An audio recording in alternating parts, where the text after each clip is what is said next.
who are new, listen carefully. What is the exegetical question? What is not the exegetical question? Let's ask it that way. What should we not ask as we open the Bible? What does this mean? If we ask the question, what does this mean, we are almost doomed to misinterpret the Bible. Rather than asking the question, what does this mean, what question must we begin with? What did it mean?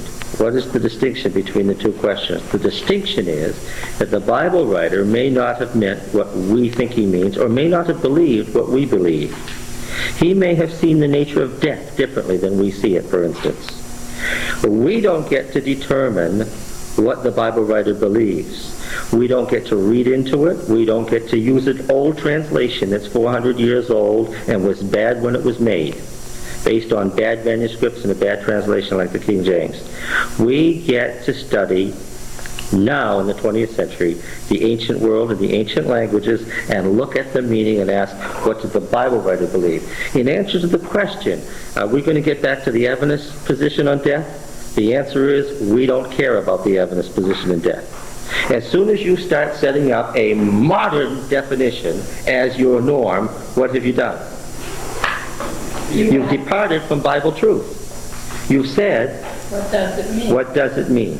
I don't care. I don't even know what the Adventist position on death is, but if I found out, I wouldn't want to tell you here. What am I interested in? What does the Bible say about the nature of death? That's all I'm interested in. Why does the prophetic writer say that Samuel rose and spoke to Saul? And he does say that Samuel rose, doesn't he? That's for sure. The question is, why does he say that?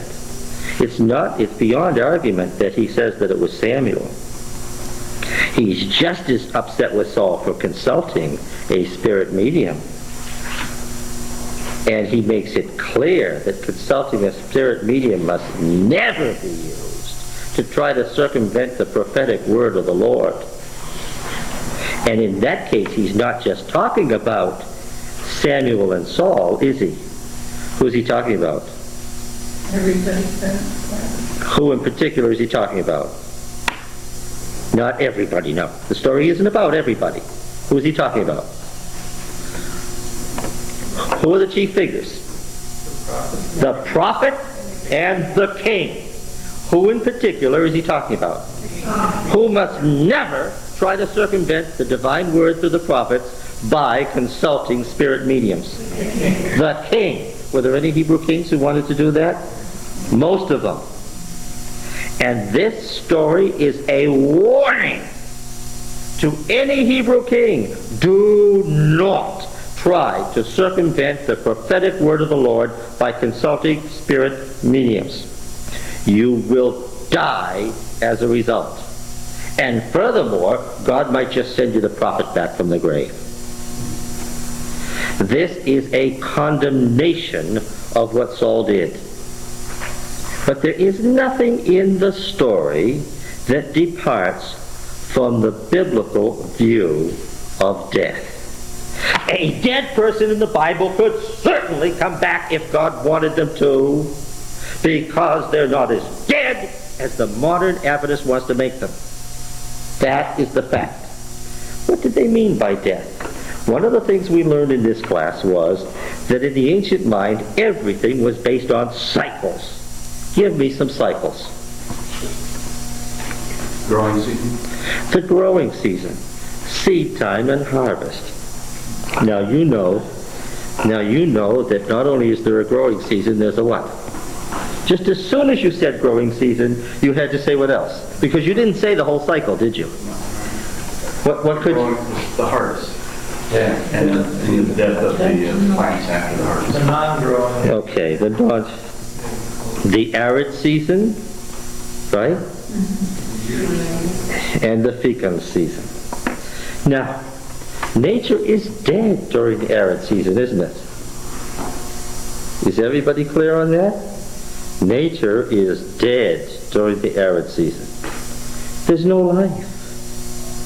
They're waiting for life to begin again. But what do they mean by death?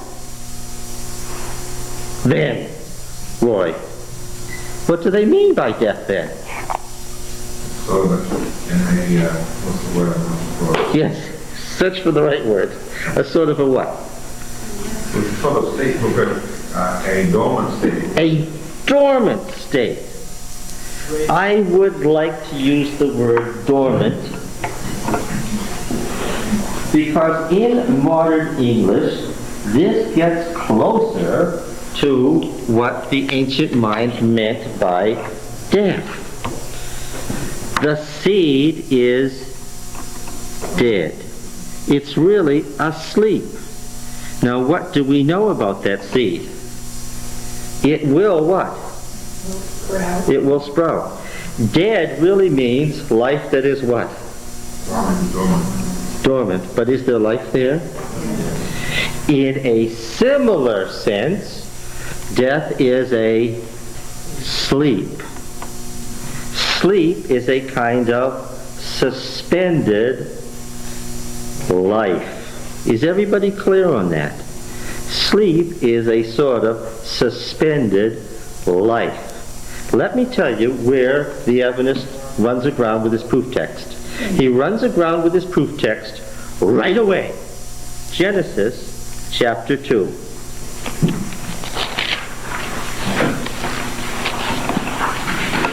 What is Genesis chapter 2? Right on. What is Genesis chapter 2? Precisely. What is it? Anyone? It is the Yahwist or second creation story. Yes. This is J. This is the Yahwist or second creation story. Genesis 2:4b. In the day that Yahweh Elohim made the earth and the heavens, when no plant of the field was yet in the earth, and no herb of the field had yet sprung up. Has anybody caught this? What is being talked about? The dormant state. It's the dormant state. It's the state of, what do you know? If it's the time when there was no plant or herb that had yet sprung up. What's about to happen? In context of the ancient culture, what's about to happen? Life is going to happen. From where? Spring forth from where? From the earth. What's that word? Adama. Adama, the earth. For Yahweh Elohim had not caused it to rain on the earth. Who is the God of fertility? Lots of theology packed into this little sentence. Who is the God of fertility? It is not specifically, anyone? Baal. Not Baal Hadad. It is Yahweh Elohim who causes rain to come on the earth. Any ancient reader would have recognized what was being taught.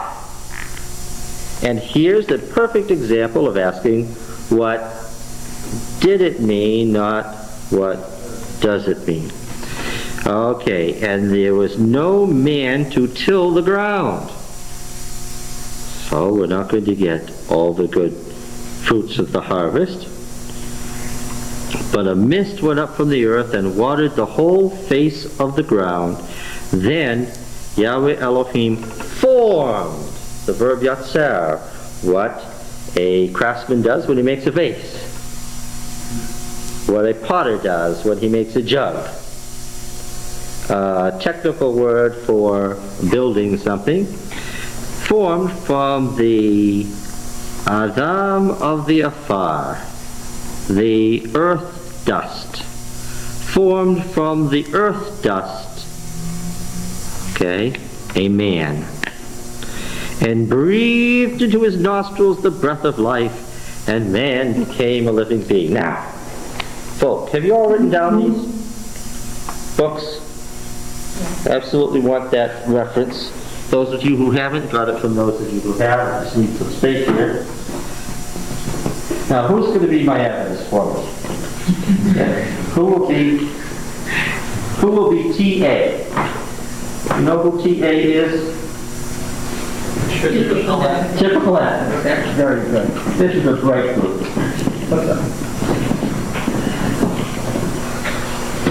I don't hear any screams of delight out there that I want to be TA. Marjorie said she was glad. Yeah, I'm going to do that. No, I never went. the I'm pretty person, traditional. the person has to be volunteering themselves. How about Are you volunteering yourself? under pressure? Let him volunteer. Richard, you want to volunteer?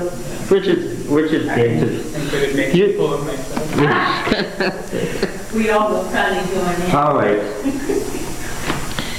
All right, so what do we have?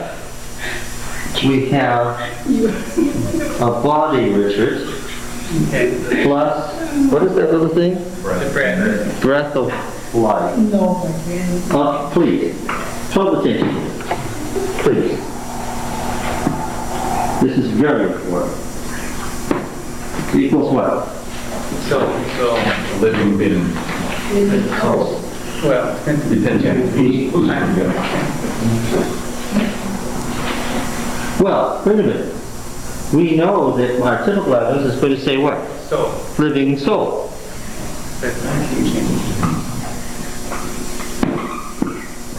Be a strong typical evidence. So now, here's your equation, Richard. This is perfect for you. Now, if we take away one of these, what do we not have by definition? We don't have a soul. Is everybody clear? There's no soul if you separate these. Putting them together made a soul. Take them apart and what? You don't have a soul. Separate.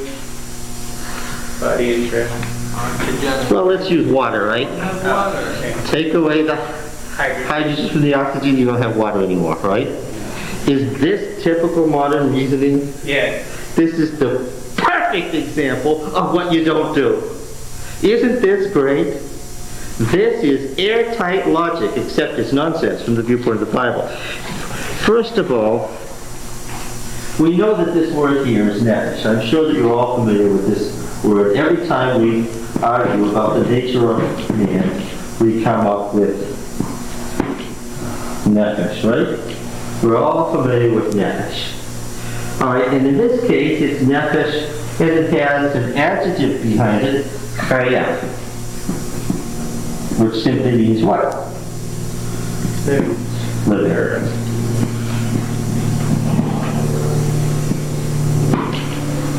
A living something, a living nephesh. Okay? Now, we know that if somebody dies, we're taking away what? Breath. The breath of life. And so by definition, what will we not have, Richard? The living soul. What word will disappear? As soon as we take away breath of life, what word will disappear? Well, certainly won't be higher. Nephesh either. Well, you don't reason. You're Mr. Typical Evidence. Don't reason. What will disappear? Well, you won't have a living soul. You won't have a living soul. This will be gone because one of its constituent elements will be gone. And therefore, that and that will be gone. Now, we recognize nephesh as our common word for soul, don't we? As our common word for being, all through the Old Testament. An extremely common word.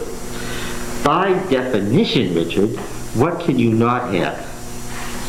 If to have a nephesh means you've got a body with life in it, I'm a nephesh. If the life goes out of me, what am I no longer? So, Yeah, I'm not a soul anymore. I'm not a nephesh anymore. Is everybody getting this? This is Adventist doctrine. I'm teaching you here. Adventist doctrine. Is everybody clear on this? At least understand what it is that has been taught. Are you clear on this? All right, now.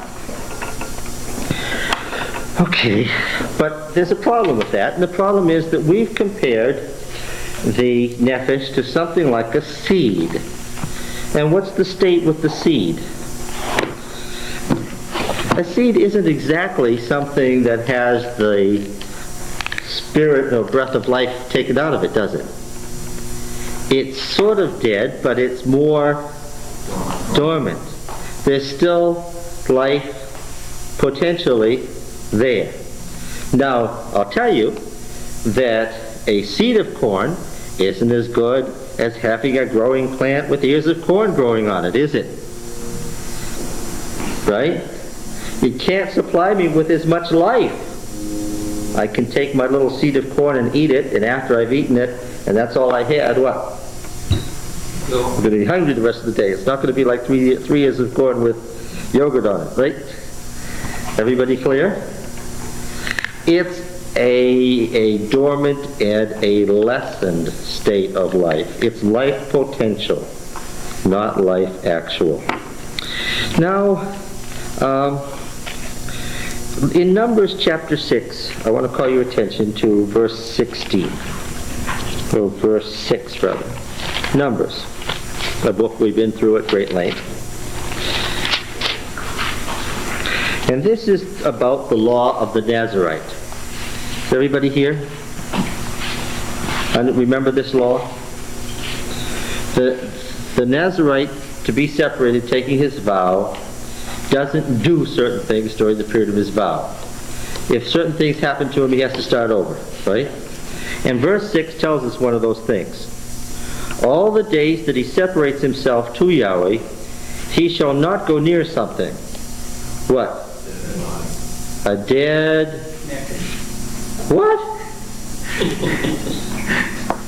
If you had that, you'd blow that interpretation of Genesis 2 totally apart. Yeah, it doesn't mention his body. A dead body. Okay, does everybody see that? Has everybody got number 6:6 in their hand? What does your version say? Corpse. Dead body. Well, we all agree that body and corpse are the same thing in English, aren't they? Anyone else?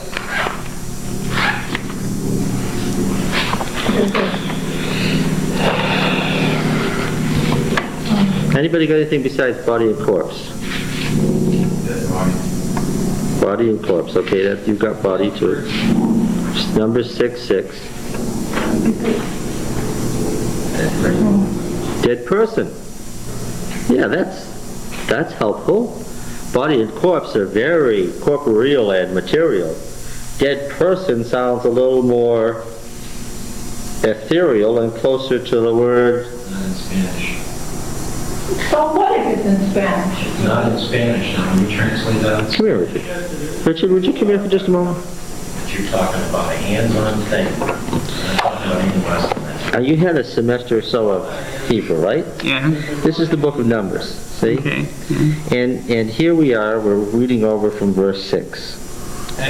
All the days of his, the end disappears, his Nazir, his Nazarite-ship to Yahweh. Against a, what is this? What's that word? It's Nephesh. Nephesh. And what's that word? So that's mate means Mate. dead. That's the adjective form of dead. Right. What do we have here? That is a dead soul. A dead nephesh. Or a dead nephesh. A dead soul. And the bad news is going to be what, Richard? That goes against the typical Adventist, Not only does it make nonsense of the typical Adventist theology, if it were a single verse, I would ask immediately a text-critical question. And what text-critical question would I ask? Was that really originally? Yeah. I would look in my text and I would look for footnotes and I discovered none.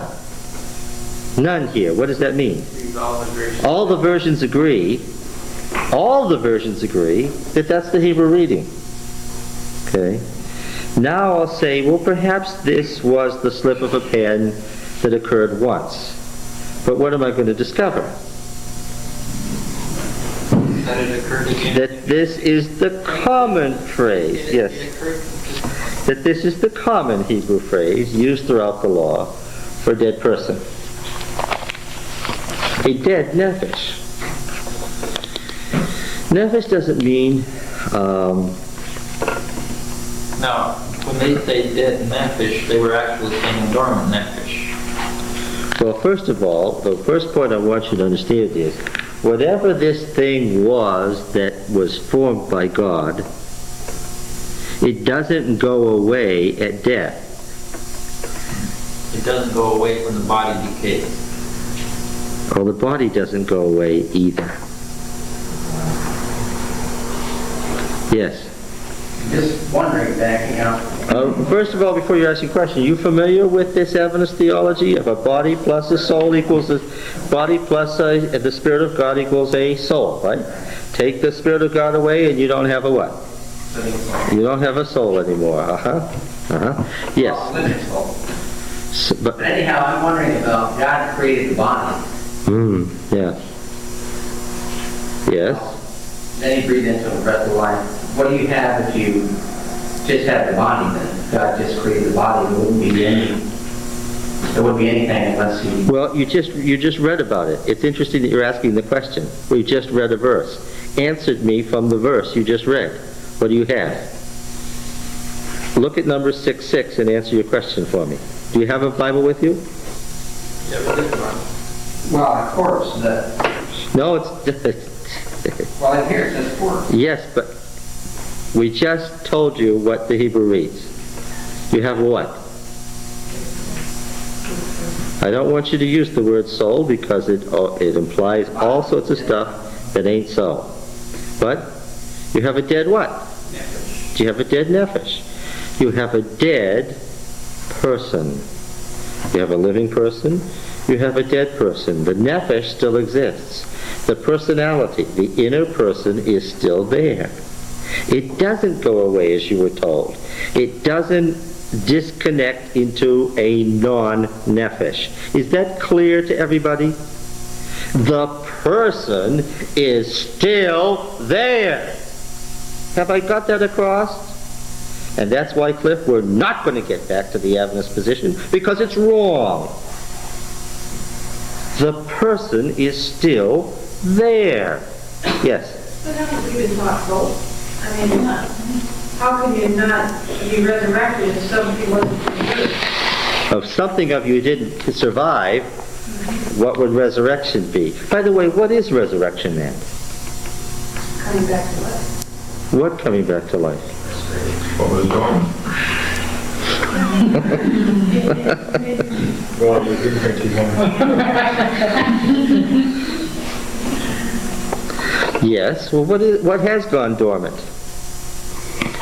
The personality or the body or what? Or the body or what? I've never met a personality without a body.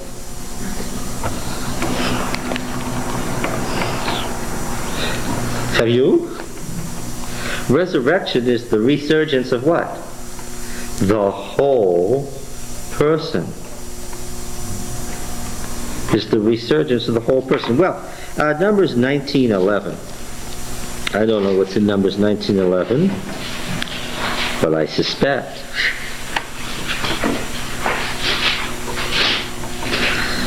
He who touches the dead body of any person shall be unclean 7 days.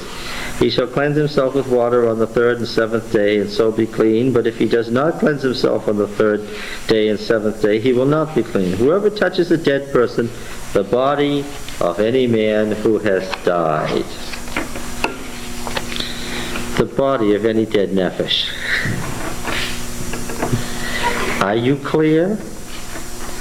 I'll read the Hebrew one first. Yeah. That's 1913. Because that has all 3 terms in it. That should be a fun one. The first one says, whoever nogea means to stroke or to touch, lay hand on, meith l'kol nefesh, on any nefesh adam of a man, will be unclean, is then unclean. And in verse 13, kol nogea, all touching or laying hands on, or striking, the b is on b, meith b'nefesh, upon the dead nefesh of ha'avam, the man, asher yamoth, who has died. So the man, the body of the man, is just simply b'meith b'nefesh ha'avam, on the dead nephesh of the man. Okay? Well, there's an interesting concept. The living or dead nephesh of a person. That's what I'm after. The man is something else. That's right. The man exists as either a living or a dead nephesh. And we say it's safe from these texts, and there are a whole lot more. How did you know that there were a whole lot more? Is that 1 and 1 makes 3, and subtracting 1 never makes 0. That's right. That's the way my professor put it. Okay. Once you created a person, the person doesn't go away Until God. until the end, when they are eradicated. The point that is essential here is that you get away from the idea that death equals what? Gone. The sensation of existence. It doesn't. That's not the view that the Bible writers held. Unconsciously they knew that someone who was dead wasn't gone. They were what? Asleep. It's a kind of, if you want to use the term suspended animation, it's a kind of low point of life. Yes. There's a difference between a corpse and someone who's been in a coma for 17 years. There wouldn't be. It's a living corpse. Yes. You have a dead corpse or a living corpse, if you want to apply the English. Yeah. Neither one of them is alive. No, it would be a... The way that we would define it. That's right. And so, in this book that I put up, the second one, Traditions in Transformation, every article in here is just wonderful. Referring to an article by Leonard J. Greenspoon, The Origin of the Idea of Resurrection. A truly fabulous article. He writes, when death is thought of as man's existence in its most weakened state. Okay? This isn't some soul going to heaven, is it? All right. When death is thought of as man's existence at its most weakened state, then one can, without great difficulty, liken it to other states wherein man's strength is poured out, biblical quote, to a marked degree. What are some of those states? Sickness, of course. Old age. Imprisonment. Very angry. Esau. Yes. Right. Esau was one where this word comes up. Yes. Being famished to death. Yes. Two such states are sleep and sickness. Our emphasis on the former, sleep, right? He's writing as a biblical theologian. He doesn't care what anybody believes about in modern times. He's writing from the viewpoint of the Bible.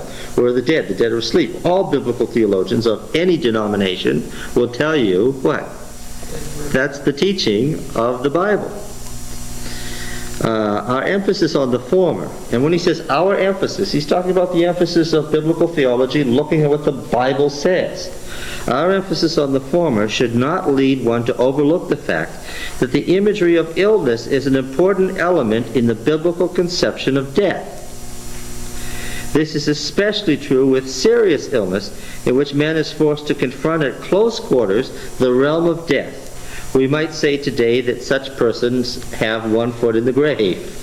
Right? The Bible certainly recognizes, however, as do we, some quantitative and qualitative difference between even the most severe illness or other distresses and the ultimate pouring out that is death. And it is in the imagery of sleep that more than one biblical writer turns to describe the state of death. Well, let's look at, I wanted to talk about some texts about the realm of the dead first.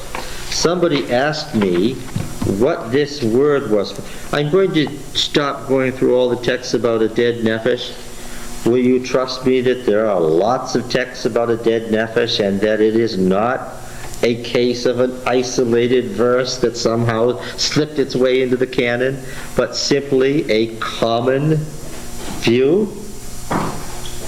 Your nephesh is either, folks, alive or dead, but what? It's still there. Another common keyword that we use, soul that sinneth, it shall die. Does that sort of imply then you have a dead nephesh, I guess? It does. And we're going to read some Psalms here where the psalmist prays or thanks God after the fact, or prays before the fact, that his soul be delivered, his nephesh be delivered from Sheol. So what does that tell you? His nephesh, whatever it is where? In Sheol. Now, this word Sheol, I love this word.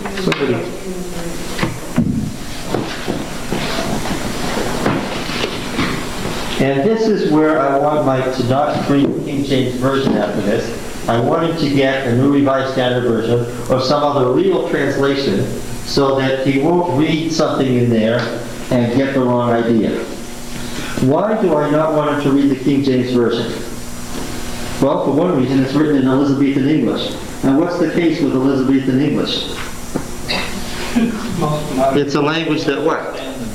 It's a language that's dead. Okay. And the other thing is that the King James translation was based on the latest and most corrupt manuscripts of the Masoretic text, and the Masoretic text is the most corrupt text. So it's disaster piled on disaster. It's also the prettiest translation, isn't it? We all know that the King James Version is the version that sounds most like what? The Bible. Right? Now, Sheol.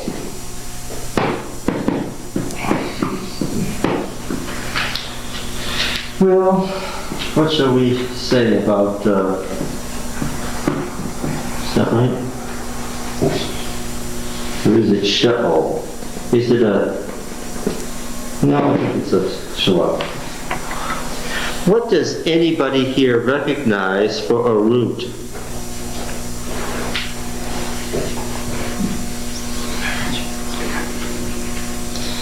And everybody in the room except the new people should be able to answer this. What root do you recognize?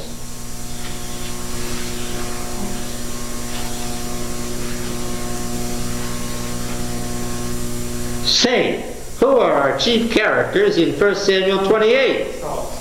Saul and Samuel, and both of their names are based on what root? The same one. This root. And what does it mean? What does the verb Sheol mean? Anybody? To be. What does it mean? Anyone. To be asked. To do what? You have to review this stuff so that you don't forget 3 weeks later what we've been through. What does this word mean? To do what? To be asked. Now, to be asked is the passive form. Stated in the active. To ask, inquire, etc. We'll go on with lots of similar. Okay, come back over here.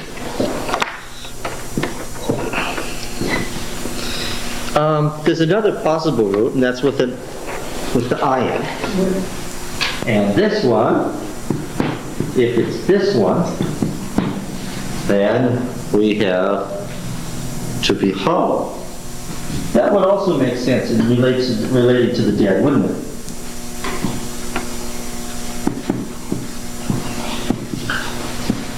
In fact, we're more familiar in English with this one. To be hollow. The hollow of the hand. And hence the German holla and the English hell. Have you ever heard of hell?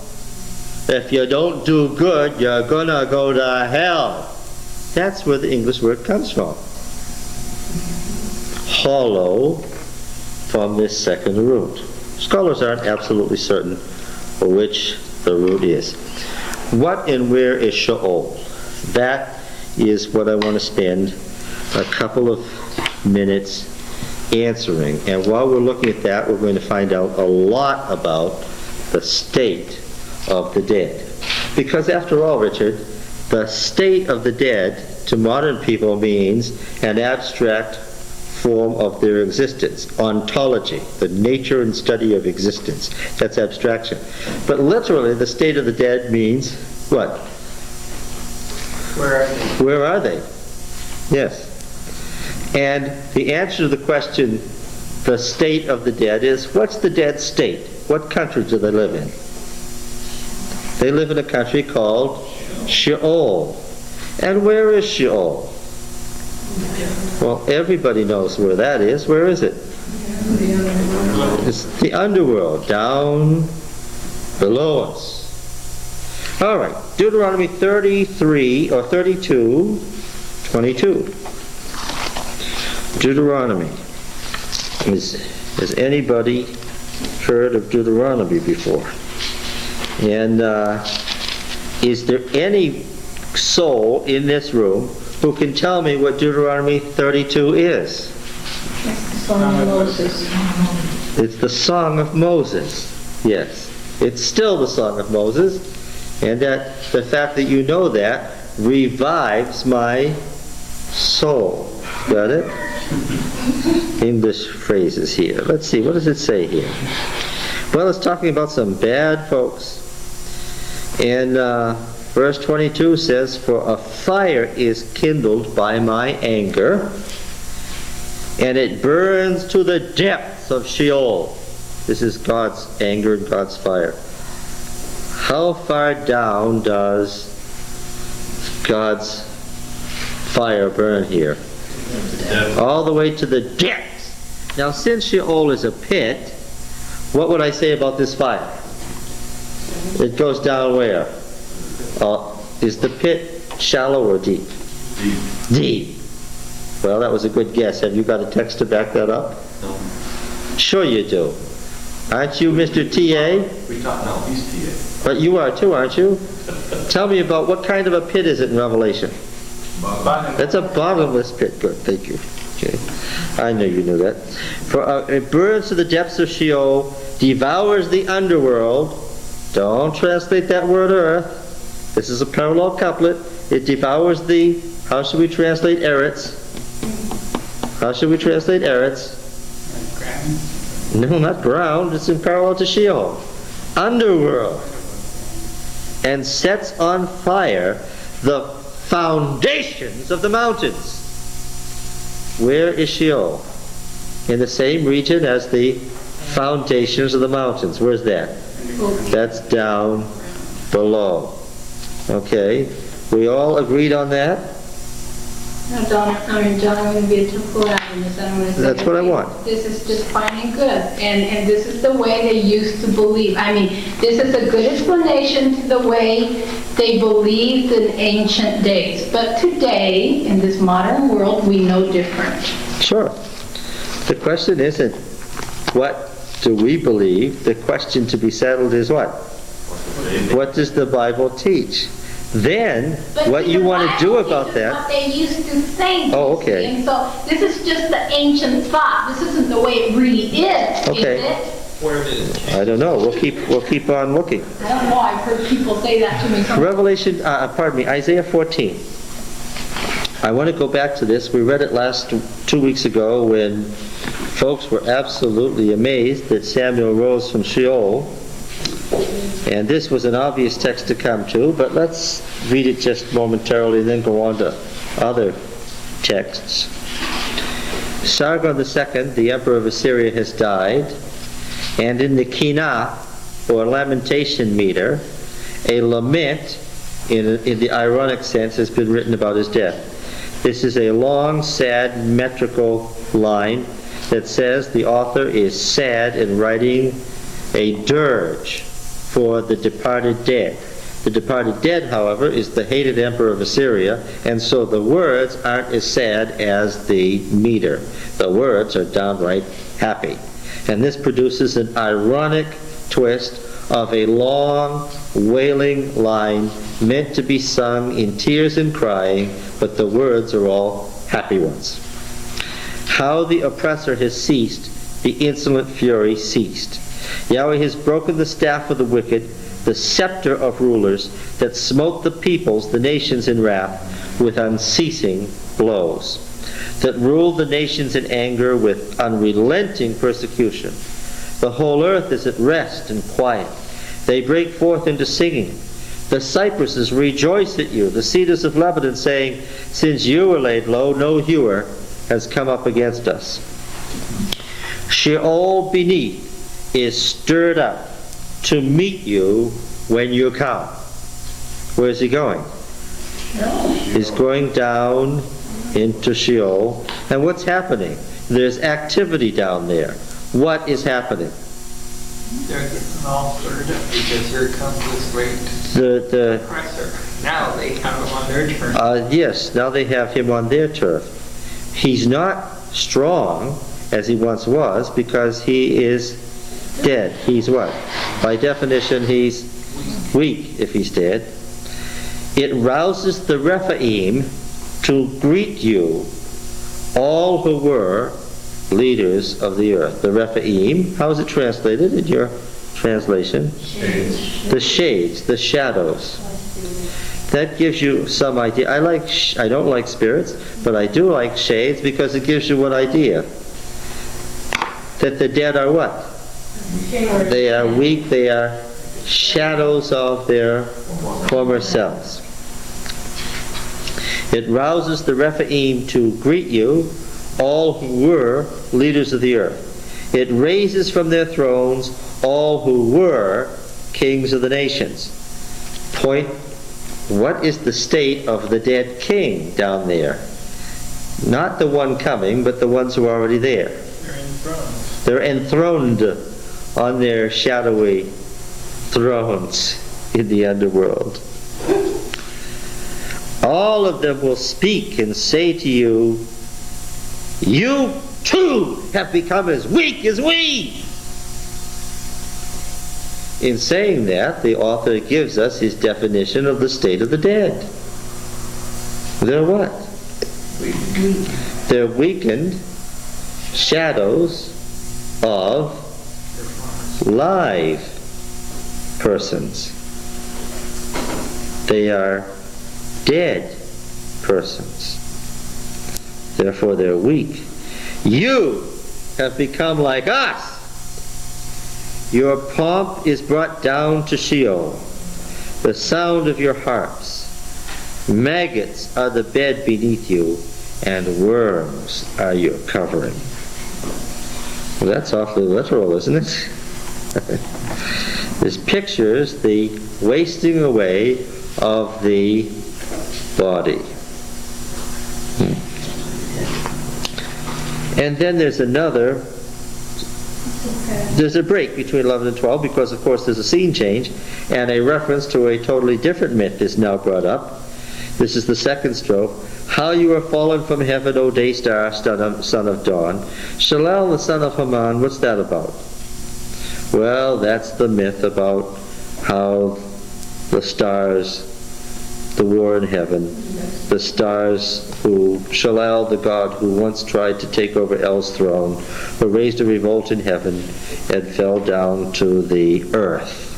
Specifically, we see that day star Sheol now appears. We call that star Venus now. The reason such a bright star is on the horizon is because it should have been way up in the heavens, that brighter star.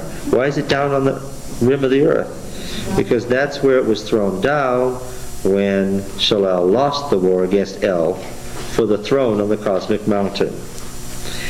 The most ancient form, I would say, Sharon, the most ancient form of the great controversy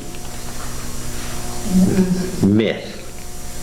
And you understand what I mean by myth, using it in its technical term. I don't mean that which is true or not true. I mean what? that which is mythic and survives in its great mythic symbols all through the centuries, right? You said in your heart, I will ascend to heaven above the stars of El. Those are the circumpolar stars, the 7 stars that revolve around the top of the cosmos, right? They are the foundations of the heavenly cosmic mountain. You said, I will ascend to heaven above the stars of El. Okay? I will set my throne on high. I will sit on the mount of the assembly. Right? Har Moged, the origin of the word Armageddon, which has nothing to do with the city of Megiddo, but has to do with the mount of the congregation, the cosmic mountain where the battle was fought. And in mythic terms, since everything is cycles, in mythic terms, if it was fought there before, then what? It will be fought there again. Yeah. So we would expect another assembly at Har Moged to fight yet another battle. So I'm telling you that Revelation is based on these ancient mythic symbols. Yes. I will set my throne on high. I will sit on the mount of the assembly in the far north. Where's the heavenly cosmic mountain? Beyond the northern star. I will ascend above the heights of the clouds. I will make myself like the Most High. El of the mountain. El of the mountain. El Elyon. But this is why he included it, because it comes back to the same point. Just as Hallel fell to earth and is therefore can never rise higher than the earth because he's part and parcel of the underworld, so the fall of Hallel is like the death of Sargon. Got it? He is comparing this dead Assyrian emperor to the God who fell from the heavens to Sheol.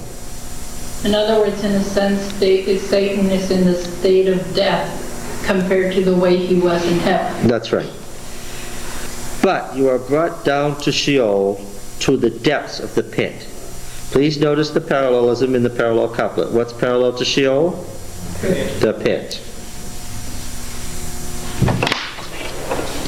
In your Bible, when you underline, go like that to indicate what? Parallels. All right. Those who see you will stare at you and ponder over you. Is this the man who made the earth tremble, who shook kingdoms, who made the world like a desert and overthrew its cities? And making the world like a desert is part and parcel of that aridity that goes with death, right? In the divine warrior imagery. Overthrew its cities, and who did not let his prisoners go home. See, the Assyrians practiced mass deportation. They invented mass deportation. All the kings of the nations lie in glory, each in his own tomb, but you are cast out away from your sepulchre. Now, why is this an especial curse? He's not describing the historical event, he's describing what he hopes will happen. Why is that important? Because being laid out in your tomb ensures what?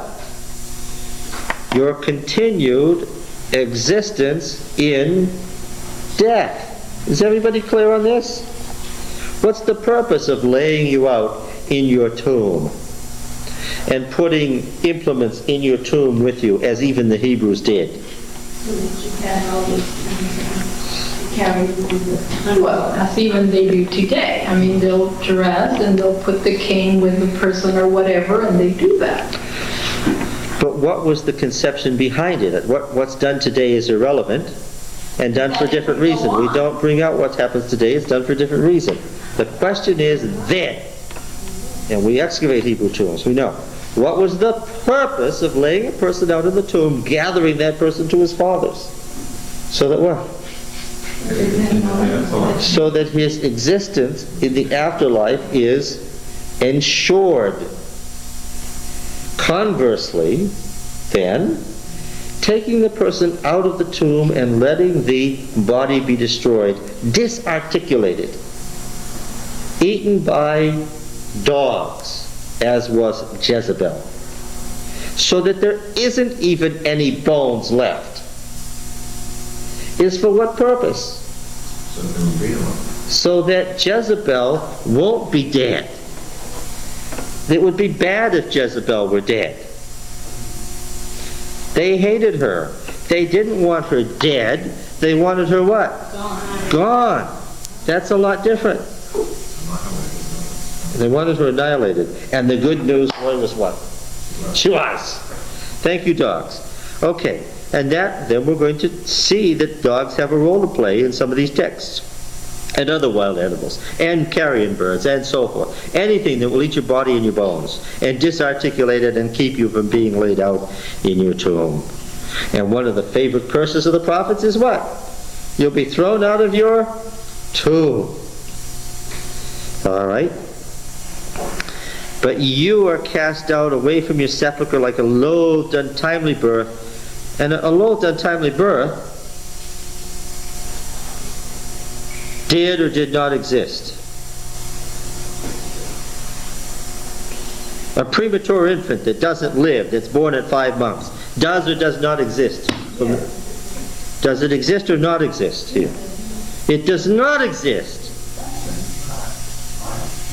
He's being compared to what? We're going to throw you out of your tomb so that you won't exist as if you were what? A loathed, untimely birth. Which by definition then, can you read, means what? It doesn't exist. It's not a human being. It has no existence. So an abortion is not a human being? Well, I don't know what implication that has. I know that in the Bible, a premature infant is never viewed as a living nephesh. Yes? Except that. Yes. Then did they believe that if you weren't buried in the tomb or you died like Jezebel, you could not come back to life? That's it? That's it? Then the question is, what about bad folks who did get buried in the tomb? Coming to that. All right. Where were you reading about angels that got eaten by lions? Yeah, that's what I was going to say. Yes, or bears, or good folks who got who mischanced not to make it to their tomb. Clothed with the slain, those pierced by the sword, those who get out of the pit like a dead body trodden underfoot. You will not be joined with them in burial, verse 20, because you've destroyed your land and have slain your people. May the descendants of evildoers never more be named. What is the meaning of that verse? To have a name is to be something. To have a name. To have that name remembered is what? To still be. Is to exist. Right? In the ancient mind, if you're named, you're what? To name something means to understand it, to have control of it, and to bring it into existence. What did God do with Adam? He brought the animals to him to do what? To be named, which is to say, to bring them into full existence. Got it? So man helped in creation. Man helped in creation, absolutely. That was the point of the author. This, what did it mean, is a lot of fun. Now, may the descendants of evildoers never more be named. But then if that's true, then Moses still existed, and later on Samuel still existed, and all of these whose names were common words in the minds of the people, they still existed. Well, you know that Moses existed. Yeah. Samuel wrote something and said, this is what Moses says. As if what?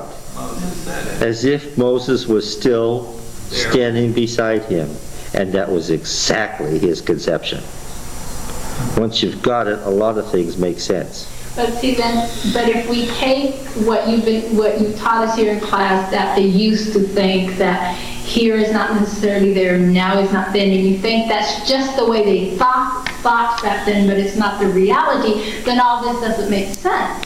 And that's what I've been told. We're nowhere near done with this. We're nowhere near done with this. Prepare slaughter for his sons because of the guilt of the fathers. We have to get rid of the children because what? In a sense, a person is still there as long as what? Their personality, and indeed their bodies, are still what? Are still around, right? The children came from what? The body.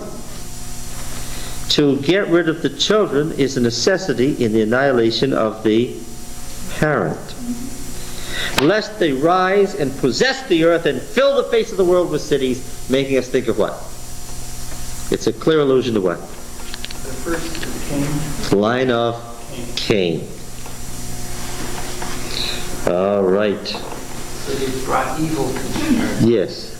Cities brought evil to the earth. What does Proverbs 15:24 say?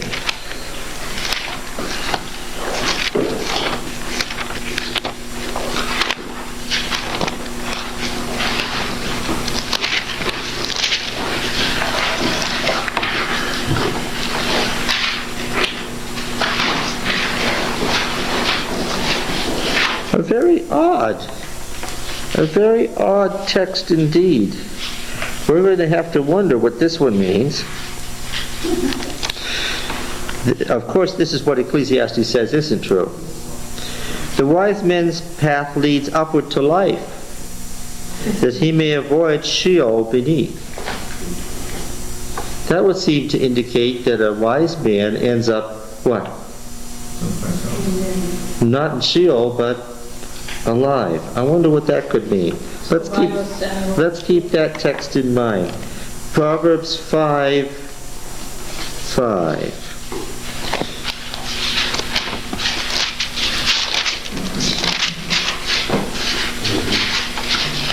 Oh, this is the wicked woman. The loose woman of verse 3.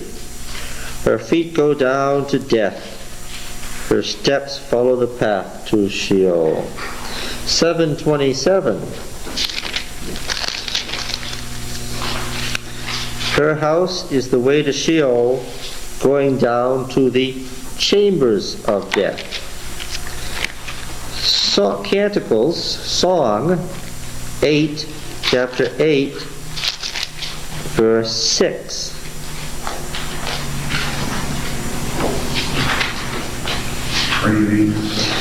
Song 8:6, still in the wisdom literature. Set me as a seal upon your heart, as a seal upon your arm. For love is strong as death, jealousy is cruel as Sheol. Psalm 89. Psalm 89 is one of those great royal psalms that we have visited again and again and again, and now we're visiting it for a different reason. Psalm 89, verse 48. What man can live? I want to contrast this to the Proverbs text. What man can live and never see death? Who can deliver his what? Nephesh from the power of Sheol. Far removed from the idea that the Nephesh ceases to exist at death. Genesis 37:35.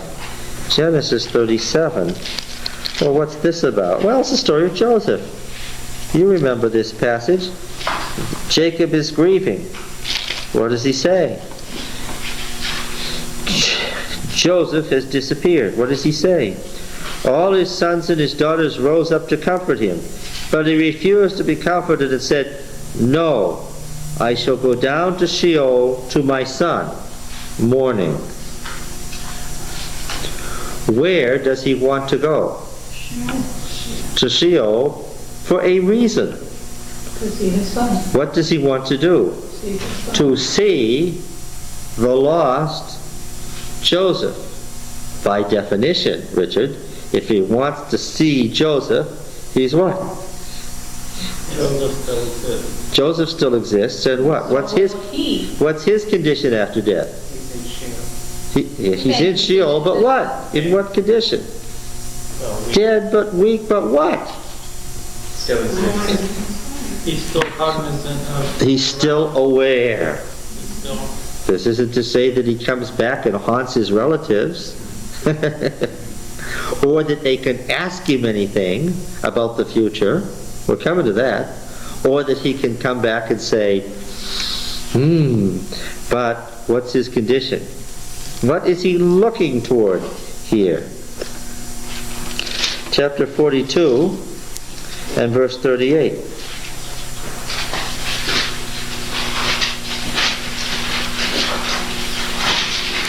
No, that doesn't look right. That's the question about... It's a second place where he says, they want to take Benjamin, and he says no, that he'll go down to Sheol to see Joseph. Don't worry about it. 44:29. 44:29. Ah, yes. If you take this one also from me, and harm befalls him, you will bring down my gray hairs in sorrow to Sheol. Okay. Hey, do you remember the Song of Hannah in 1 Samuel 2? 1 Samuel 2. The Song of Hannah. Well, we knew that Hannah didn't speak it. We found out it was a royal psalm of lament when we read it, didn't we? But it was stuck in there, as psalms frequently are, into the prose narrative. Can you think of another place where a psalm that doesn't quite fit has been stuck into the narrative? Well, we're going to read one that Mike brought up. Jonah's song, yes. 1 Samuel 2, and what does she say in verse 6? It is Yahweh who kills and brings to life. There's the cycle. And what's most interesting about this text is what? He goes down to Sheol and raises up. But notice them. It's not a chiasm. It's kills, quickens, brings to Sheol, resurrects. In each case, what happens first? It's extremely dramatic. Death is followed by life and resurrection. We frequently hear that resurrection is a late Old Testament idea and found seldom in the Old Testament. And I'm here to tell you, Roy, that it's found all over the place in the Old Testament if you look for it. What does this psalmist expect? He raised up after A cycle which is death and life. Sheol, then resurrection. Everybody there got that? Does that mean that he considers the second life more important than the first life? Well, if it's a cycle, the second life would be somewhat similar to the first life. Yes. All right. 2 Kings 2. 2 Kings 2. We need to read enough texts so that we get a feel about how this is in the Bible. 2 Kings 2.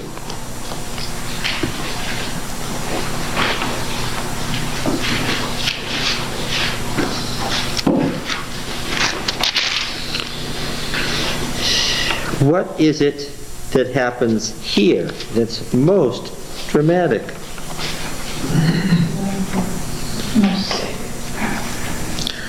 What are we expecting?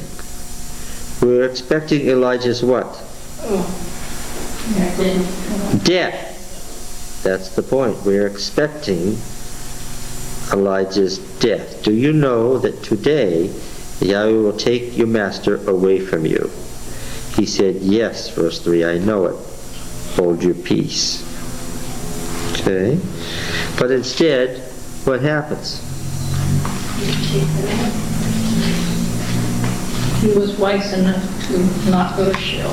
He didn't go down to Sheol, he went up instead of down. This is most dramatic. Here's a prophet who goes up instead of down.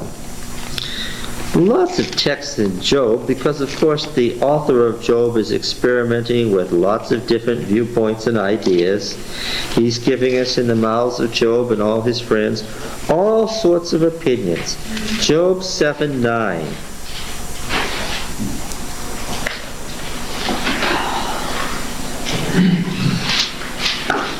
As the cloud fades and vanishes, so who goes down to Sheol does not come up. He returns no more to his house, nor does his place know him anymore. This would indicate that what is man's future once he dies? That's it. That's it. There's no, sounds like Ecclesiastes, doesn't it? That's it. Now that's not all that Job has to say about that. We're going to come back to several more texts in Job. Psalm 88. Psalm 88. And here, I want to read several verses out of the Psalm.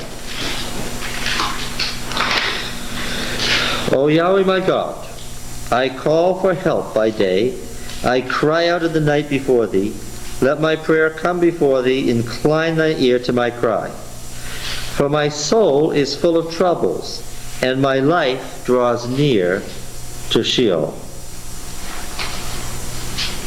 Again, using what word for life? I am reckoned among those who go down to the pit. I am a man who has no strength. There could not be a clearer definition of the state of the dead in the Bible than this. If you want to know what does the Bible have to say about the state of the dead, here, if you have to have a proof text, is one. What is the state of the dead? He has no strength. Yeah. That is Psalm 88, verse 4. I am reckoned among those who go down to the pit. I am a man who has no strength. Like one forsaken among the dead, like the pierced that lie in the grave. Like those whom thou dost remember no more, for they are cut off from thy hand. Thou hast put me in the depths of the pit. He's not just dead, he's what? He's very dead. In the regions dark and deep. Thy wrath lies heavy upon me, and thou dost overwhelm me with all thy waves. There is a particular reason why being dead is pictured as being under ocean water. Why is it that being dead is like being under ocean water? I thought that water represented life and fecundity and spring and plants growing and It also lilacs. means death. Well, no, you're missing the point. Chaos. The chaos monster, but you're missing the qualitative difference. I said, just listen for a while, Sharon. It'll do you good to listen for the rest of the class. What is the qualitative difference? Anyone? Salt water, of course. And what's the point? It's water that to the ancients was a great puzzle, because what? If you pour salt water on plants, what? It results in death. And it's water that doesn't listen. You can't go out very far on it before you see the sea monsters. It's dangerous. It's the realm of chaos. And tell me about the Baal epic.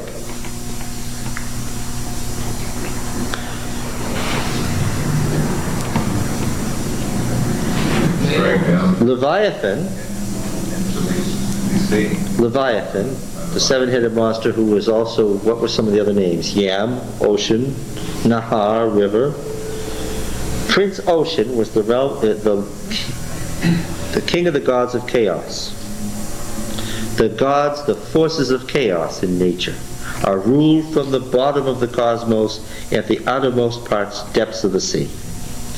And he set a challenge to the gods of the heavenly mountain up at the mirror image at the other end of the cosmos in the upper mountain, challenging them as to who would rule the cosmos. Chaos or order, life or death. Another name for the chaos monster is Mot, death.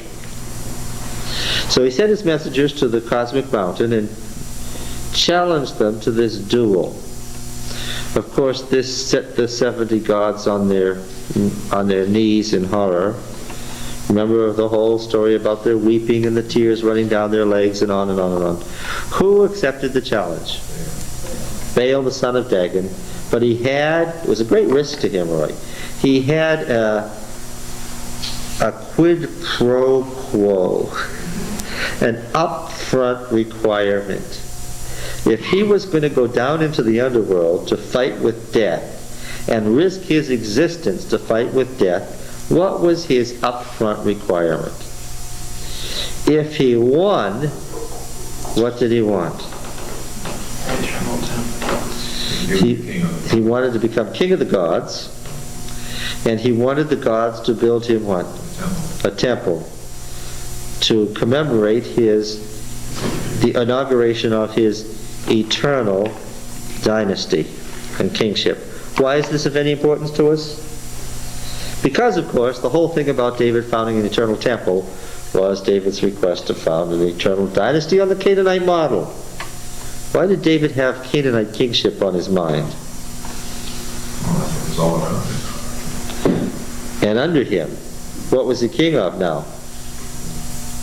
Mostly, the majority of his population were Canaanites.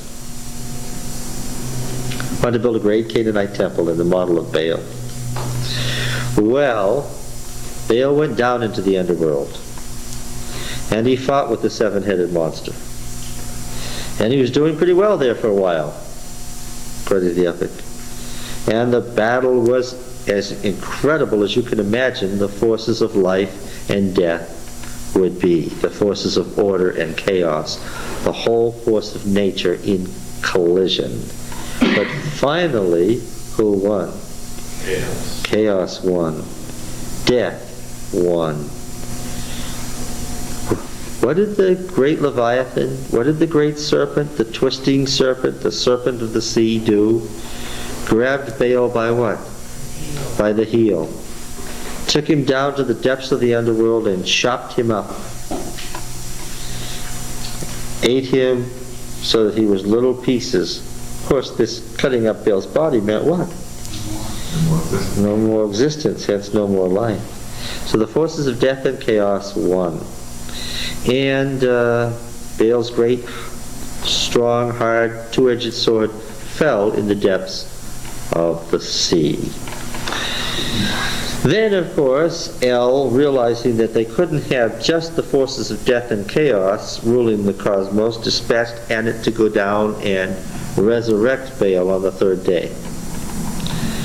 And so the son of El, the son of God, was resurrected on the third day.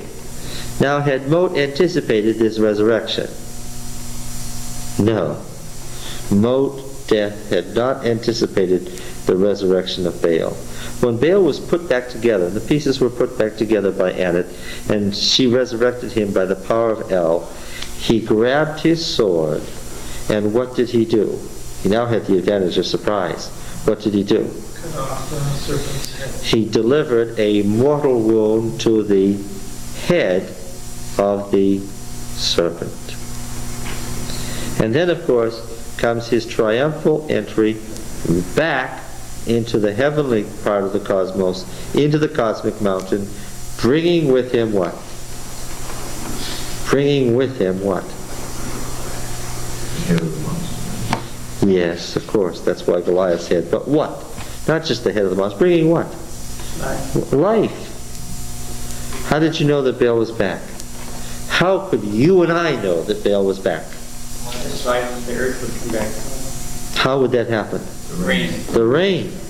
The rain would sweep in off the Mediterranean. The great rains, the spring and fall rains, indicated that Prince, Lord of the earth, indeed Baal lives. Indeed, he is the what? He is the what? The living God. Okay? And the windows of heaven are opened. So forth. So, when the heavenly warrior comes back, he brings a life in his train, but this is a cycle. What's going to happen? The battle will be fought again, he will die again. Nature will return to its arid, chaotic state, and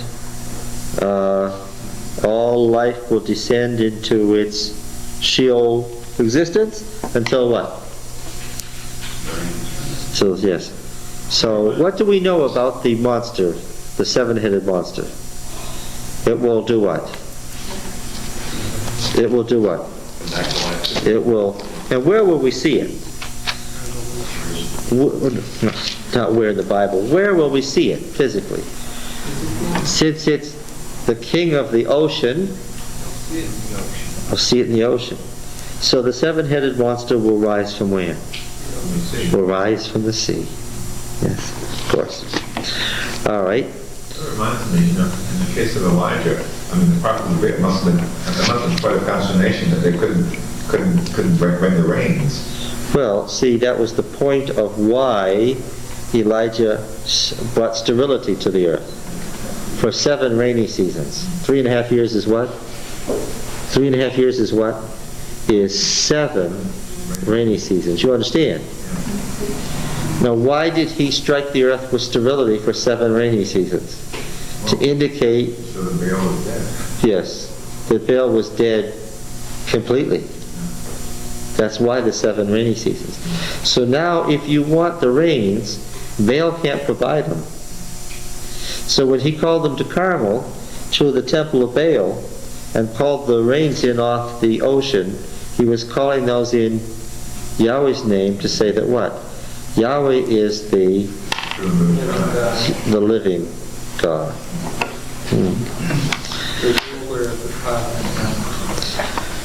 All right. Another name for the great sea monster, of course, is deep, Tehom. Another name is Tannin, dragon. In Genesis 1, this is the significance of this verse in Genesis 1. What did God make? 1:21.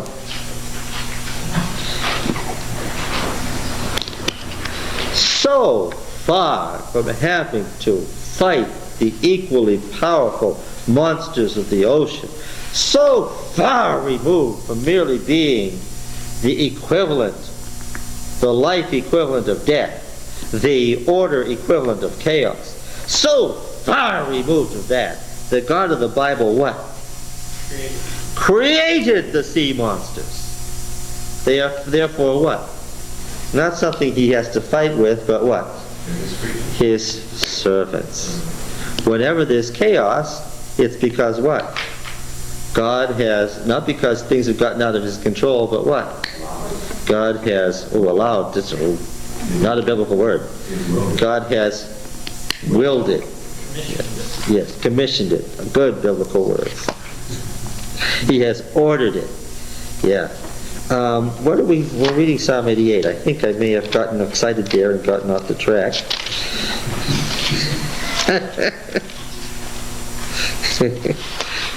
Where was I? 4. We only got to 4? Oh dear. I am reckoned among those who go down to the pit. I am a man who has no strength, like one forsaken among the dead, like the slain. 7. Oh, all right. Thy wrath lies heavy upon me, and thou dost overwhelm me with all thy waves. Those are the waves of the underworld, of course, the ocean waves, the waves of death. Thou hast caused my companions to shun me. Thou hast made me a thing of horror to them. I am shut in so that I cannot escape. My eye grows dim through sorrow. Every day I call out to thee, O Yahweh. I spread out my hands to thee. Dost thou, here's the basis of his plea, Dost thou work wonders among the Rephaim? Do the shades rise up to praise thee? He's saying, look, keep me around, because if you keep me around, what? I'll praise you, but the dead are too weak to do what? To praise God. Is thy steadfast love declared in Sheol, or thy faithfulness in Abaddon, which is just a Hebrew word for destruction? Are thy wonders known in the darkness, or thy saving help in the land of forgetfulness? Here's another indication about what Sheol's like. Since folks are sleeping, it's the land of forgetfulness. They're weak, they're sleeping, they're forgetful, but they're not what? They're not gone. But I, O Yahweh, cry to thee in the morning, my prayer comes before thee. O Yahweh, why dost thou cast me off? Why dost thou hide thy face from me? Afflicted and close to death from my youth up, I suffer thy terrors, I am helpless. Thy wrath has swept over me, thy dread assaults all day long. You'll see psalm after psalm where the waves are billowing over the person. What's the person's condition? The person is what? Sometimes the water's up to the neck. The person is what? Close to death. Yes, okay. I wonder why we never use Psalm 88 for anything. What we mean, why it's never the scripture reading or something? Yes. You've got to hide parts of the Bible, because if we have, somebody might read this and wonder what it meant, right? No, that won't be our scripture reading next week. Numbers 16. You remember this passage in Numbers 16. Korach has rebelled.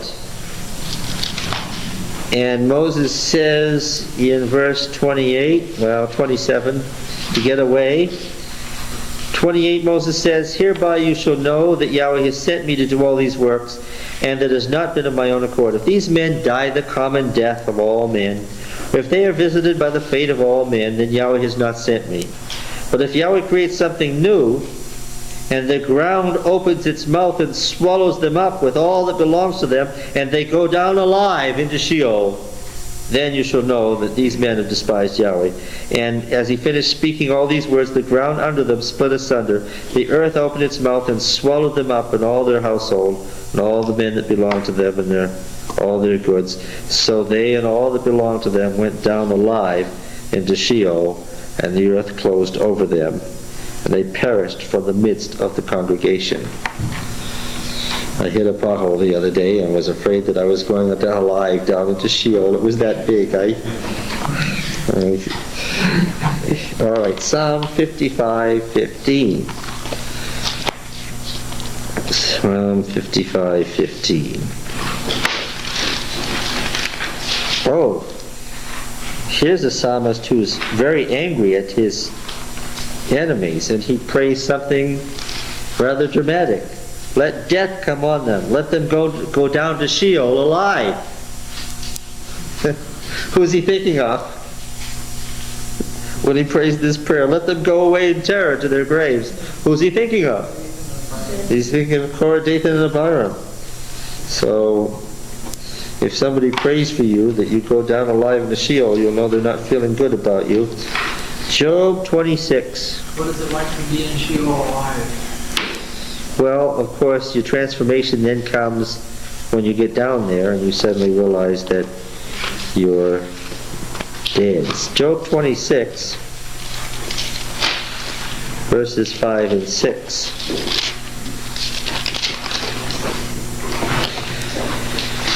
Oh, the shades below tremble. We know that's the Rephaim. The waters and their inhabitants. How is the beneath Taktif described here as the waters? Do you see the parallel? You have modern translations of the Bible, can read the couplets in the parallelism. The shades below tremble, the waters and their inhabitants. Sheol is naked before God, and Abaddon has no covering. You do understand that even though it's the underworld, that doesn't mean that it's not the realm of, don't say God, you might mean Baal. It's not who else is there? Just because it's the realm of the dead, who else is there?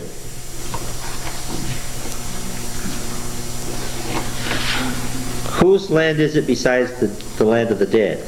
Yahweh. It's Yahweh's land. What did you say? Nothing. Yeah, that's right. She said something disastrous. She said Satan, and wouldn't that be silly? Whose land is it? It's God's land. Psalm 139. Psalm 139 and verse 7. Psalm 139, 7. I want to make sure you get this reference, so this will save you. Whither shall I go from thy spirit? And of course the word spirit is very important here, because this is the same spirit that created the living Nephesh before, right? So where do you expect this spirit not to be? You thought, well, if there's any place you could go to get away from Yahweh's spirit, Sheol might be the place, right? Or whither shall I flee from thy presence? Since Yahweh's pictured as omnipresent in Scripture. If I ascend to heaven, thou art there. If I make my bed in Sheol, thou art there. So whether it's up or down, what? God's present there, His Spirit is there. Ascending to heaven and making your bed in Sheol. Why do you make your bed? Why does He use that turn of the phrase? Because, of course, the proper thing to do in Sheol is to what? To sleep. If I take the wings of the morning and dwell in the uttermost parts of the sea. Now, in the pagan world, that's what? That's the realm the devil doesn't control. That's the realm of chaos and ultimate death, right?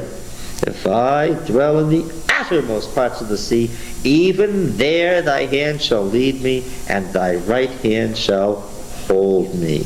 What part of the cosmos does Yahweh not run? No part. Yahweh runs every millimeter of the cosmos. If I say, let only darkness cover me, and the light around me be night, because Yahweh dwells in light, so let's go someplace it's dark. Even the darkness is not dark to thee. The night is as bright as the day. The darkness is as light to thee. Okay? Hey, Jonah was trying to get away from God. Go east, young man, go east. Go to Assyria and tell them I'm going to kill them if they don't repent. So as soon as Jonah was told go east, what did he do? He went west as fast as he could go. He was on his way to Tarshish, the Philistine colony in Carthage in North Africa. So he was going way west to the other end of the Mediterranean. But he got out on the sea and a great storm came. We've already said that God is in control of not only the dry land but the sea. Well, I found that out right away. Where did I read in Genesis 1? What did it say? The Spirit of God was moving over the deep, to home the deep. So it's not the realm that He doesn't control, it's what? Yeah. And he makes the sea and the dry land. Now Jonah was on his way. He got out in the ocean, and of course Yahweh controls that. It says in verse 9, he said, I'm a Hebrew and I fear Yahweh God of heaven, who made the sea and the dry land. The God who controls both. What text is that? That's 1:9. The men were exceedingly afraid. Said, what is this you've done? For the men knew that he was fleeing from the presence of Yahweh, because he told them. They were Philistines. They knew they'd been part of Yahweh's empire. They knew. They're pictured as, the Philistines, mariners here, are pictured as more obedient to Yahweh's will than Jonah. And of course he represents Israel as a whole. That's part of the whole story of Jonah. And he's thrown into sea, right? And who exists in sea? Giving you the background now. Who exists in sea? Leviathan, the great sea monster, exists in sea. If you get thrown into sea, the ancient mind is afraid that the ultimate bad thing that could happen to you, I mean, all sorts of terrible things could happen if you're thrown into the ocean, in the middle of the ocean. You could be eaten slowly by a shark or something. But even worse than that, something that could be the ultimate bad news would be what? Suppose you met Leviathan himself. That'd be really bad news, wouldn't it? And, of course, we know that Yahweh controls Leviathan, don't we? He's not an equal or opposite number like Baal. He's in control of Leviathan. Suppose Yahweh had the ill humor to go get the great monster and tell him to come get you. And that is what the story says. And Yahweh appointed a great sea monster to swallow up Jonah. Jonah was in the belly of the sea monster for 3 days and 3 nights. Which, of course, makes us think of Baal. And the ancients would have known exactly what was happening. Now, Jonah was trying to get away from the presence of Yahweh. But what does the story say? He can't. That's his problem. He is not going to Nineveh. So, I mean, he should be, when he gets into the belly of the sea monster, he should be as far away from Nineveh as you can get. But what? But of course, Yahweh appointed the sea monster, which means the sea monster is only there to do what? Yahweh's will. And Yahweh's will right now is that Jonah be going east, not west. So which direction does the sea monster go? East. And of course, what happened to Baal on the 3rd day? He was resurrected. And what happens to Jonah, much to his dismay, on the 3rd day? He's resurrected. He's spit out onto the dry land. What bad luck! If you get into the belly of the sea monster, you're a goner for sure. But the bad luck that Jonah had was what? The sea monster did what? Vomited him out onto the dry land. And then the word of Yahweh came the 2nd time, arise, go to Nineveh. Same words. Is Jonah any more disposed to going? No. But unfortunately he has discovered that what? He's already been dead for all intents and purposes because he's been in the belly of the sea monster for 3 days and 3 nights. But what? He's not going to get to be dead and therefore avoid his fate. Jonah knows I could slit my throat now, but what? Yes, I'm not going anywhere. Okay, so what does he decide to do in a terribly ill humor? He decides that he'll go to Nineveh in the hopes that they won't repent. Things get worse, of course, in the story. They do repent. But we'll come back to that. 2. I called to Yahweh out of my distress, and he answered me. Out of the belly of Sheol I cried, and thou didst hear my voice. For thou didst cast me into the deep, into the heart of the seas. I understand why this psalm was put here, because it seems to fit Jonah's situation. The heart of the seas, and the flood was round about me. All thy waves and thy billows passed over me. Typical language. Then I said, I'm cast out from thy presence. How shall I again look upon thy holy temple, which is the cosmic mountain? The waters closed in over me. The deep was round about me. Weeds were wrapped around my head at the roots of the mountains. We've already discovered that what was at the roots of the mountains? Sheol. I went down to the land whose bars closed upon me forever, yet thou didst bring up my life from the pit. There's another one of those passages. Okay. Job, let's go back to Job chapter 17. Job 17.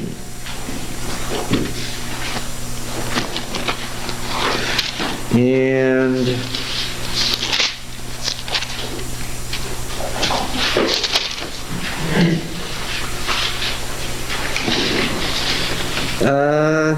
not dissimilar, verse 13. If I look for Sheol as my house, if I spread my couch in darkness, if I say to the pit, you are my father, and to the worm, my mother or my sister, where then is my hope? Who will see my hope? Will it go down to the bars of Sheol? Shall we descend together to the dust, me and my hope? This is one of those questions about, is there resurrection from the dead? We're going to get a lot of those. We're about halfway through, and we're getting a picture of a question. Some say yes, some say, well, do you come back from Sheol or don't you? And if you come back, who comes back? Psalm 141. Oh, look at this. A really bad outcome for some folks in verse 7. Some bad folks, and this is not the good folks, but the bad folks. 141:7. As a rock which one cleaves and shatters on the land, so shall their bones be strewn at the mouth of Sheol. What's happening to those folks? They are not coming back. They were bad folks, and they are not coming back. Well, then is a universal resurrection looked forward to in that text? No. Oh, look at this. Hezekiah is praying in Isaiah 38. He was ill, remember? You remember Hezekiah's illness? We discussed it just this morning.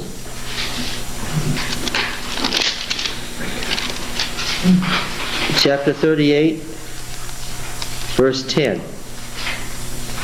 I said, in the noontide of my days I must depart. He's only halfway through his life. I am consigned to the gates of Sheol for the rest of my years. Look, he's got more years that he should have lived on the earth, and where's he going to spend them? The rest of his years he has to live out, if I may use that term, in Sheol. But he got better, do you remember? Verse 17, lo, it was for my welfare that I had great bitterness, but thou hast held back my life from the pit of destruction, for thou hast cast all my sins behind thy back. For Sheol, we've read a psalm just like this, for Sheol cannot thank thee, and death cannot praise thee. Those who go down to the pit cannot hope for thy faithfulness. The question in Job was, will my hope go with me? The living, he thanks thee as I do this day, and so forth. Psalm 6. Psalm 6 is another one of these psalms that is not going to make it to the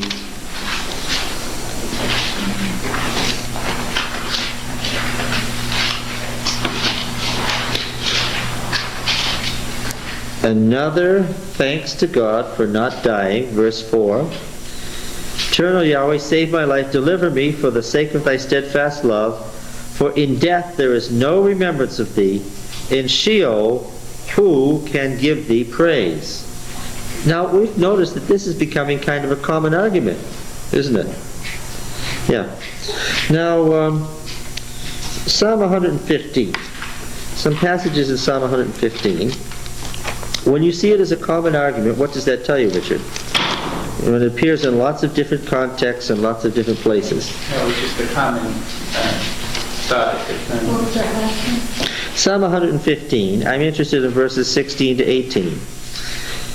The heavens are Yahweh's heavens, and the earth he has given to the sons of men. And what's under the earth in this tripolar universe? Heavens, earth, and the underworld. The dead do not praise Yahweh, nor do any that go down into silence. Those are the three parts of the universe laid out there. The heaven, the earth, and the underworld, the realm of the dead. Okay. Psalm 31, verses 9 and 10. Psalm 31, verses 9 and 10. Be gracious to me, O Yahweh, for I am in distress. My eye is wasted from grief, my soul and my body also. Nephesh and Beton. Why do I love that verse, Richard? Because we're always told what? And we've already proved it beyond the shadow of a doubt that it's not true. The soul is the result of the body and spirit. The soul is the result of the body and spirit, yes. Here you have two separate. And we're told that the Hebrews never separated them. Oh, they do here. Well, they clearly did in lots of these verses. Of course the body and soul are inseparable. When you go into the grave, what goes into the grave? The body, and also the Nephesh is in Sheol in these passages we've been reading. Is that clear to everybody? We get thanks to God for delivering the Nephesh from Sheol. We get prayer to God to please do before it happens. And we have clear statements that body and soul alike can, and look at this one here. I'm distressed. My eye is wasted from grief, my soul and my body also, for my life is spent with sorrow, my years with sighing. My strength fails because of my misery, and my bones waste away. He's well on his way to being just like someone who is what? Dead. I am the scorn of all my adversaries, a horror to my neighbors, an object of dread to my acquaintances. Those who see me in the street flee from me. I have passed out of mind like one who is dead. I become like a broken vessel, yea, the whispering of many, terror on every side. The theme of the book of Jeremiah. As they scheme together against me, and they plot to take my life, may very well come from Jeremiah's hand. But I trust in thee, O Yahweh. I say, thou art my God. My times are in thy hand. Deliver me from the hand of my enemies and persecutors. Let thy face shine on thy servants. Save me in thy steadfast love. Let me not be put to shame, O Yahweh, for I call on thee. Let the wicked be put to shame. Let them go dumbfounded to Sheol. Let the lying lips be dumb which speak insolently against the righteous in pride and contempt. An interesting passage indeed. All right. Isaiah 28. What is Isaiah 28?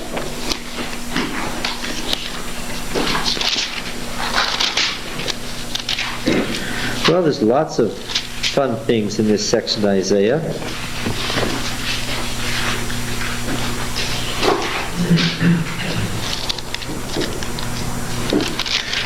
Let's read several of them. I'll just read a whole series of passages from this section of Isaiah. Let's read Isaiah 24, verses, I don't know. Let's look at verse 17. Terror and the pit and the snare are upon you, O inhabitants of the earth. He who flees at the sound of the terror shall fall into the pit. He who climbs out of the pit shall be caught in the snare. Good things are not happening here. God's wrath is on the nations. For the windows of heaven are opened, and the foundations of the earth tremble. The earth is utterly broken. The earth is rent asunder. The earth is violently shaken. The earth staggers like a drunken man. It sways like a hut. Its transgressions lie heavy on it, and it falls and will not rise again. On that day Yahweh will punish the hosts of heaven in heaven, and the kings of the earth on the earth. This goes back to the myth of the hosts of heaven who rose against the divine throne, and the kings of the earth on the earth. The heavenly armies who fight against God are mirrored by earthly armies who fight against God. The great battle is a cosmic battle.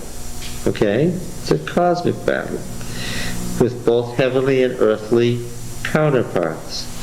They will be gathered together as prisoners in a pit. They will be shut up in a prison. He's won the battle and they are his prisoners. They're put in a pit. And of course the pit, as we've seen many, many times, is parallel to what? Sheol. They'll be shut up in a prison, and after many days they'll be punished. Then the moon will be confounded, and the sun ashamed, for Yahweh of hosts will reign on Mount Zion, and in Jerusalem, and before his elders shall manifest his glory.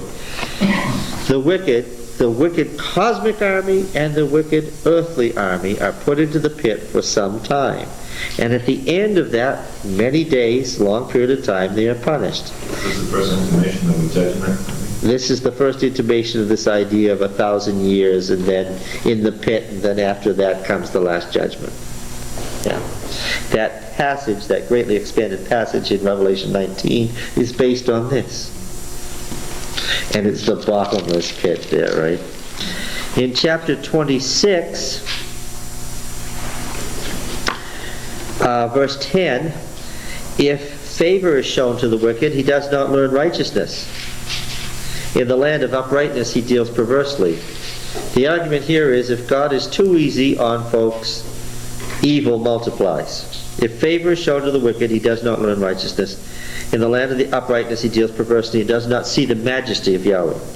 O Yahweh, thy hand is lifted up, but they see it not. Let them see thy zeal for thy people and be ashamed. Let the fire for thy adversaries consume them. O Yahweh, thou wilt ordain peace for us. Thou hast wrought for us all our works. O Yahweh our God, other lords besides thee have ruled over us, but thy name alone we acknowledge. They are dead. They will not live. They are Rephaim. They are shades, Rephaim. They will not arise. To that end thou hast visited them with destruction and wiped out all remembrance of them. Here, what's the case? Here, their death is what? Final. Eternal, final, it's over. They're not resurrected to die again. They simply what? They simply are for good. Well, then where does the idea of a resurrection for the wicked come in? We've already seen intimations of all over the place of a resurrection for the righteous, but what about a resurrection for the wicked? Where do we get that from?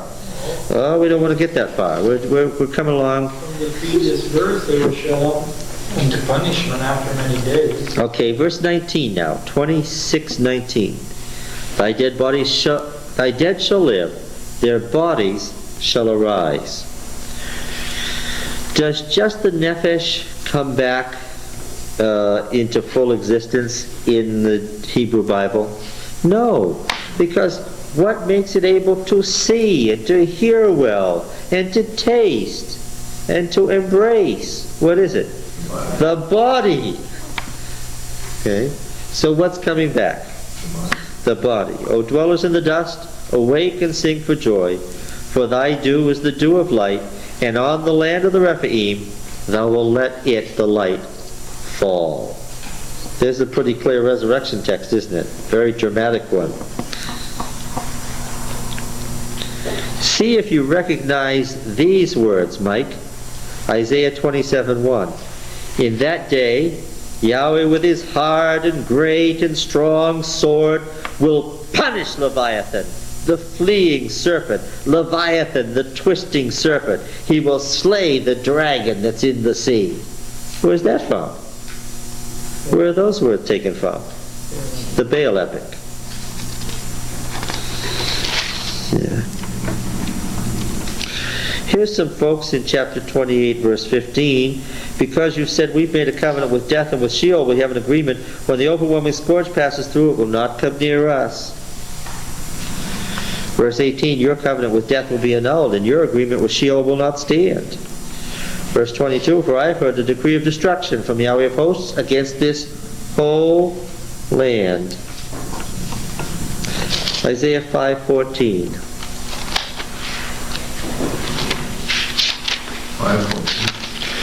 Yeah.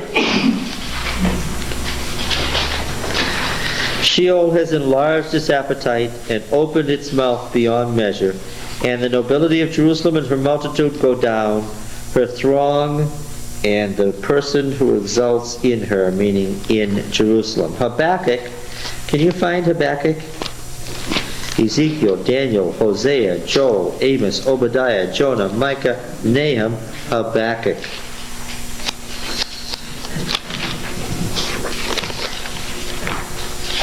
If you get to Matthew, you went too far.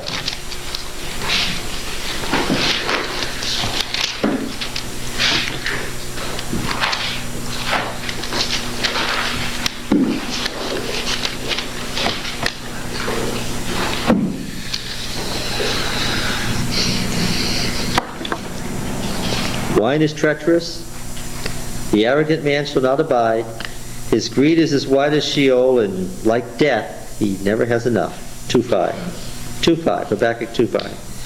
He gathers for himself all nations and collects as his own. all peoples.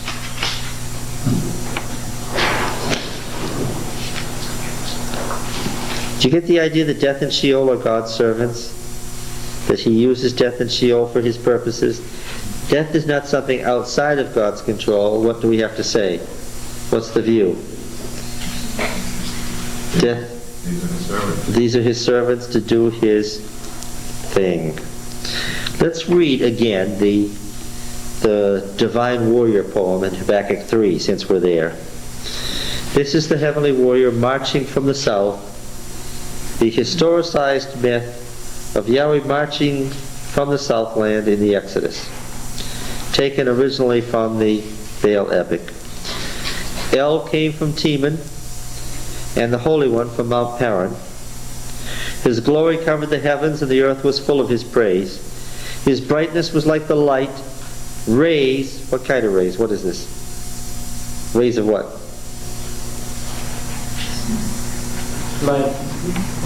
Lightning. Rays of lightning flashed from his hand, and there he veiled his power. Before him went pestilence, and plague followed close behind. Now, what's given there in 5a and b are the names of the Canaanite gods, pestilence and plague. So you should capitalize those. Which gods? Sheker and Resha, 5a and b. Where it says, before him went pestilence and plague followed close behind, those are personal names of Canaanite deities. He stood and measured the earth. He looked and shook the nations. Then the eternal mountains were scattered and the everlasting hills sank low. His ways were of old. I saw the tents of Cushan in affliction and the curtains of the land of Midian trembling. Was thy wrath against the rivers, O Yahweh? Was thy anger against the rivers? Thy indignation against the sea? Why are rivers and sea pictured as the enemy? Because of the old Canaanite myth that rivers and sea were the powers of chaos which he conquered in the Exodus. And when they reenacted this in the cult, what had Israel gone through? Through the sea. And the reenactment of that in Palestine was going through the river.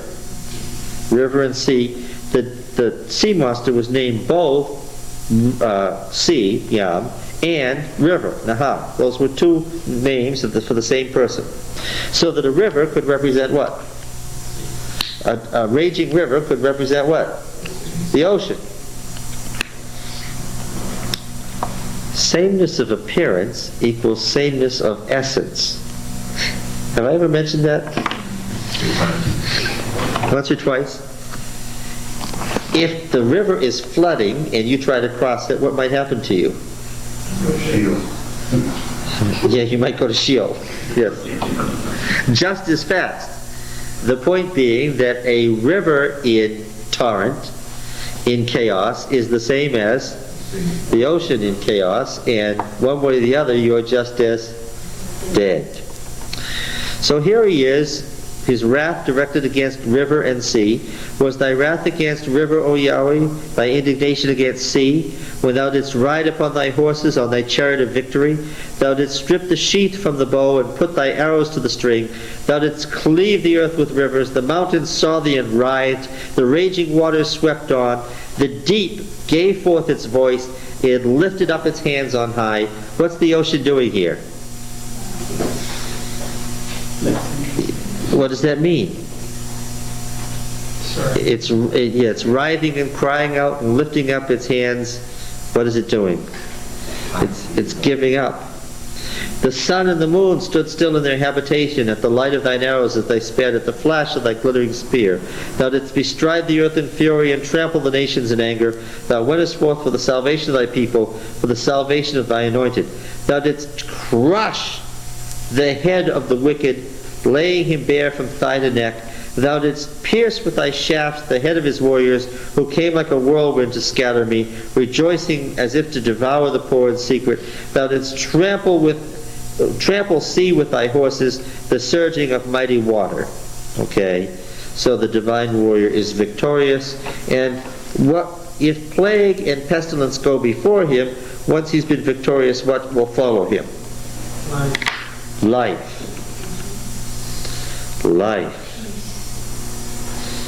I'm going to read many, many more passages, but just before we finish, let's look at Isaiah 35 and 36 as a perfect example of divine warrior imagery of life and death. Or rather, the cycle here is not life and death. The cycle is what?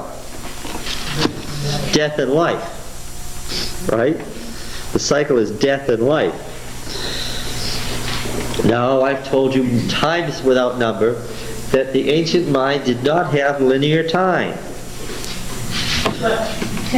Let's do Isaiah 35 and 36. Let's do 500 years.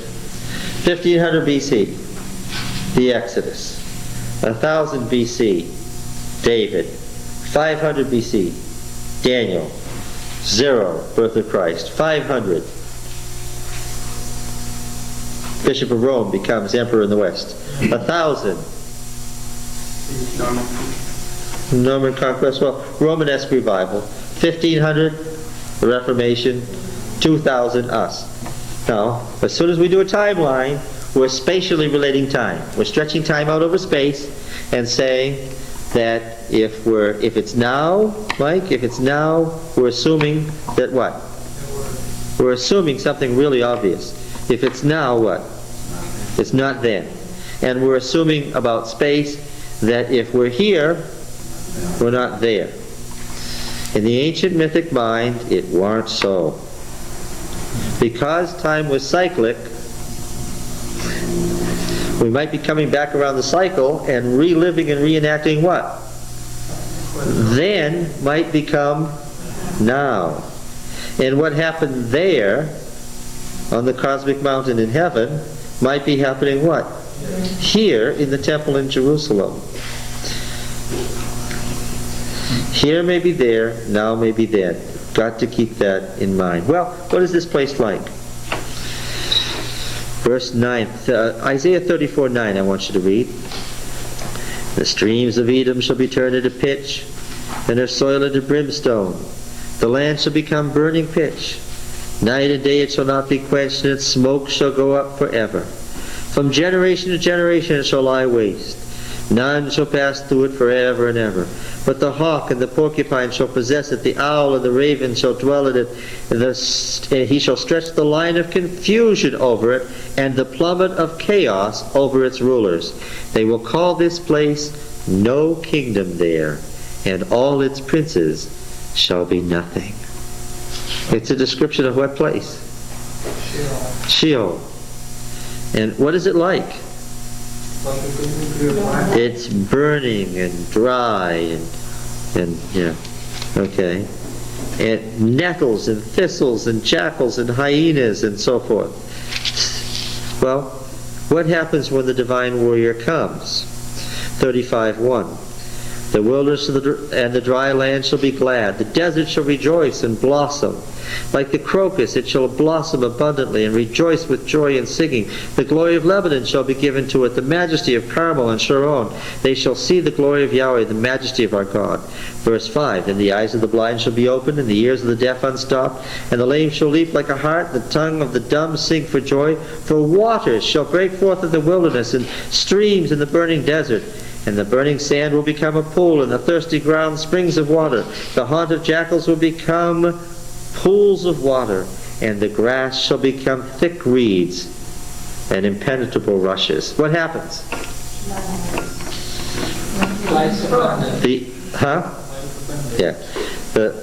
First there's the death of Sheol, which becomes universal, and then there's what? And there's life. So what is this passage really describing then? It's not just describing the revival of nature. What is it describing? The resurrection. So somebody doesn't have a proof text that they can point to and say, where's the resurrection here? And what would I say? Where's the description of the resurrection here? The whole passage is what? The description of the resurrection. Get it? It's the other half of the cycle. Alright. So, these are two parts of the cycle of nature. When you're dead, where are you? You are the seed. But like the seed, what? All you have left are your bones. That's good enough. like the seed, what? They will sprout a what? A living body. Yeah, that's what the bone vision in Ezekiel that we're going to look at next time is about. Is it a little clearer? Is it a little clearer? Okay, we're getting there.